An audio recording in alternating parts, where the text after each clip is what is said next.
Pilipinas.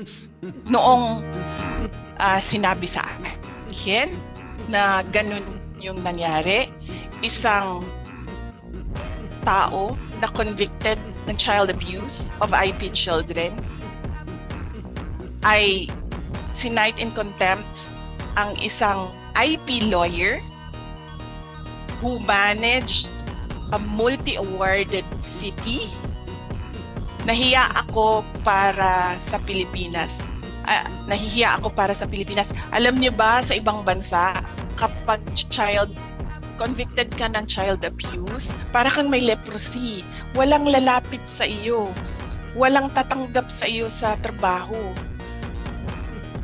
Mas mataas pa ang mga taong may leprosy kesa sa mga taong convicted ng child abuse sa ibang bansa. Pero dito, sa ating bansa, ang isang tao na convicted ng child